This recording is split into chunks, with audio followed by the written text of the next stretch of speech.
दोस्तों आज ही के दिन 27 फरवरी 2002 को गोधरा में 58 हिंदुओं को ट्रेन के डिब्बे के अंदर जिंदा जला दिया गया था। और ये सभी के सभी जो कारनामे थे वो विशेष धर्म के जो लोग हैं यानी जो मुस्लिम हैं उनके द्वारा किया गया था। और ये सारे के सारे जो कृत्य हुए थे वो जो मस्जिद है वहाँ से भड़काया गया था। वहीं से एक व्यक्ति था मुसलमानों में जिसने भड़काया था और उसके बाद जो भीड़ आई थी 1000 से 1200 की भीड़ आई थी और उन जो डिब्बे था उसको रोक करके यानी ट्रेन को रोक करके उस डिब्बे में S6 जो डिब्बे का नाम था मतलब शयनयान का 6वां डिब्बा था उसमें पेट्रोल और डीजल डाल करके पूरी तरह से उस डिब्बे को आग लगा दिया गया था। और उस आग लगाने की वजह से उस डिब्बे में करीब 58 जो हिंदू थे जिसमें से करीब 22 जो थे आदमी थे और 24 या 26 औरतें थीं और 10 से 12 उसमें बच्चे थे जो कि जल करके राख हो गए थे। मतलब सिर्फ और सिर्फ काला हड्डी ही उनका वहाँ पे दिख रहा था। पुलिस भी बहुत मेहनत करी उस टाइम लेकिन पुलिस उस समय कुछ भी नहीं उखाड़ पाई उन जिहादियों का, उन आतताइयों का। अब दोस्तों ये जो वाकया है इसको सुन करके ही सिहरन होने लगती है शरीर में। ये दर्दनाक वाकया 22 फरवरी 2002 को हुआ था और उसका केस भी चला लेकिन केस से कुछ खास नहीं निकला क्योंकि जो मेन मुजरिम था वो तो पकड़ा गया लेकिन उसके साथ जो 1000-1200 लोग थे उन सभी को फांसी की सज़ा नहीं हो पाई।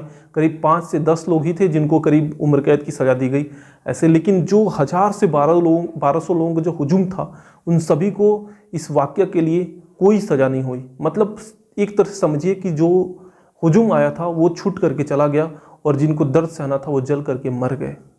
आप समझिए हमारे यहाँ का जो सिस्टम है वो इतना दर्दनाक है, हमारे यहाँ का सिस्टम इतना लचीला है कि वो कभी भी किसी के साथ न्याय नहीं कर पाता है। जय हिंद दोस्तों, नमस्कार। मेरा नाम हिमांशु सिंह है और आज हम इसी गोधरा कांड का विश्लेषण करेंगे। दोस्तों गोधरा कांड ये जो हुआ था हिंदू समाज के लिए कश्मीर जो कांड है वो उसके बाद और जो हमारी आज़ादी में जो कांड हुआ था उसके बाद ये एक दर्दनाक कांड था। और इसी के बाद गुजरात में क्रांति आई थी और उसी के बाद वहाँ से जो मुस्लिम थे उनको वहाँ पे जो जिहादी थे, मुस्लिम नहीं कहेंगे, जो जिहादी थे उनको वहाँ से साफ करना शुरू कर दिया था गुजरात के लोगों ने।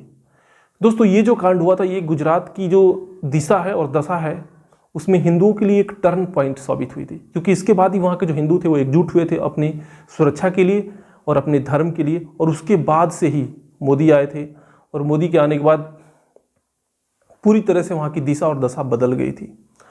और इसी की वजह से दोस्तों आज गुजरात है लेकिन फिर भी आज गुजरात में जिहादियों का बहुत ही आतंक बढ़ता जा रहा है क्योंकि मोदी जी वहाँ पर हस्तक्षेप नहीं कर पा रहे हैं। और यही जो वाकया दोस्तों गोधरा का ये हुआ क्या था आखिर, ये अयोध्या से 58 जो यात्री थे वो कार सेवा करके लौट रहे थे अहमदाबाद को। जब वो रास्ते में जा रहे थे तो गोधरा वहाँ पर करीब ट्रेन को 5 मिनट रुकना था और ट्रेन वहाँ पर जब रुकी तो मस्जिदों से ऐलान होने लगा कि ये हिंदू हैं, ये काफिर हैं, इनको काटो, इनको मारो, क्योंकि ये इन्होंने कार सेवा करके आ रहे हैं। मतलब ये अयोध्या से आ रहे हैं जहाँ पर हमारा मस्जिद है, जहाँ पर हमारे भगवान हैं और ये श्री राम को हम नहीं मानते, इसलिए इन सभी हिंदुओं को काटो, मारो। मस्जिदों से लगातार ऐलान होने लगा, जैसे कि कश्मीरी पंडितों को भगाने से पहले मस्जिदों से लगातार ऐलान हो रहा था कि काफिरों को मारो, काफिरों के बच्चियों को लूटो, काफिरों की लड़कियों की लूटो। ऐसा ही ऐलान उस समय भी गोधरा के जो बगल में एक मुस्लिम बहुल इलाका है वहाँ से हो रहा था।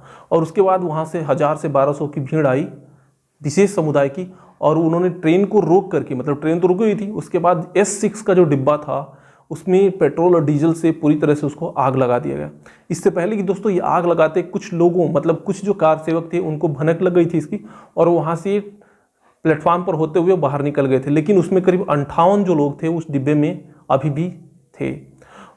58 लोगों को दरवाजे बाहर से बंद करके ट्रेन के डिब्बे का S6 का जो डिब्बा था बंद करके पेट्रोल डीजल से उसको आग लगा दिया गया। और उसके बाद पुलिस भी आई लेकिन पुलिस भी उस जिहादियों का कुछ उखाड़ नहीं पाई और जो हिंदू थे वो जल करके राख हो गए। सिर्फ और सिर्फ वहाँ पर काले काले हड्डी ही दिखाई दे रहे थे। एक दर्दनाक हादसा, इसको हम हादसा नहीं बोलेंगे, एक दर्दनाक आक्रमण हुआ था हिंदुओं के ऊपर मुसलमानों के द्वारा। और ये दर्दनाक जो हादसा है, जो दर्दनाक जो हमला हुआ था, इसको हम हमेशा ही याद करते रहेंगे क्योंकि ये एक धब्बा है हमारे समाज के ऊपर। क्योंकि हमारा समाज फिर भी आतताइयों को ही बढ़ावा दे रहा है, फिर भी वैसे जिहादी मानसिकता के लोग, चाहे वो किसी भी धर्म के हो, मैं ये नहीं मानता विशेष धर्म के हो, चाहे वो किसी भी धर्म के हो, चाहे हिंदू हो, चाहे मुसलमान हो, चाहे वो जैन हो, चाहे वो बौद्ध हो, कोई भी धर्म का वो लोग हों, अगर वो आतताई हैं, अगर वो जिहादी मानसिकता रखते हैं, अगर वो गलत कार्य करते हैं तो उनका मैं विरोध करूँगा और खुल करके विरोध करूँगा। और यही आज मैं कर रहा हूँ गोधरा कांड को याद करके। दोस्तों उस दिन पुलिस भी आई, लेकिन पुलिस उन जिहादियों का कुछ नहीं बिगाड़ पाई। हाँ, कुछ लोग गिरफ्तार भी हुए, बहुत सारे लोग भाग भी गए, लेकिन जो मेन मुजरिम था उनको सज़ा तो मिली, लेकिन वो सज़ा नाकाफ़ी है, क्योंकि 1000-1200 जो लोग थे उसमें से अगर 10 को सज़ा भी मिल गई तो उसमें कुछ नहीं तो 1000 लोग तो बच ही गए। 1000 लोगों को अगर नहीं पकड़ा तो उनका मन तो और बढ़ेगा और आगे वो ऐसे कृत्य करेंगे ही, और यही हुआ गुजरात में। दोस्तों इसी घटना को याद करके ही शरीर में सिहरन होने लगती है। आप सोचिए कि जिंदा अगर किसी व्यक्ति को जला दिया जाए तो कैसा लगेगा। आप सोचिए किसी व्यक्ति को दिख रहा हो कि नहीं मुझे जलना है क्योंकि पूरे ट्रेन में आग लगा दी गई हो, तो आपको सोच करके ही कैसा महसूस होगा। आप इस बात को जरा सोचिए कि आपके सामने आग जली हो और आपको पता हो कि अब मुझे जलना है, तो आपको कैसा महसूस होगा। और इस घटना को याद करके ही दर्द से पूरे शरीर में सिहरन होने लगती है। लेकिन जो लोग जले होंगे, जो कार सेवक अयोध्या की यात्रा करके, हमारे जय श्री राम की यात्रा करके आ रहे थे, उनको कैसा महसूस हुआ होगा। दोस्तों उस ट्रेन में भजन कीर्तन चल रहा था, लेकिन फिर भी ये जो जिहादी थे, इनको तो खून की चास लगी है, इनको हिंदुओं की खून की प्यास लगी है। अब इनको कहाँ से पता चलेगा कि उस डिब्बे में कैसे लोग हैं, किस मानसिकता के लोग हैं। फिर भी आज हिंदू समाज इनकी राजनीति करने वाले लोगों को ढो रहा है, इनको आगे बढ़ा रहा है। गोधरा कांड को याद करके दोस्तों मन में एक डर सा बैठ जाता है, क्या हम अपने ही देश में सुरक्षित हैं? मुझे नहीं लगता कि हम अपने देश में सुरक्षित हैं, क्योंकि अगर हम सुरक्षित होते तो ऐसे कांड कभी भी नहीं होते। हम अपने ही देश में एक गुलाम की जिंदगी जी रहे हैं, और ये गुलामी तब तक रहेगी जब तक हम इन जिहादियों को, ऐसे मानसिकता वाले लोगों को बाहर नहीं भगा देते, ऐसे मानसिकता वाले लोगों को अपने समाज से हटा करके दूर नहीं फेंक देते। तब तक ऐसे डर हमारे लिए बना रहेगा, तब तक हम गुलामों की ज़िंदगी ऐसे ही जीते रहेंगे।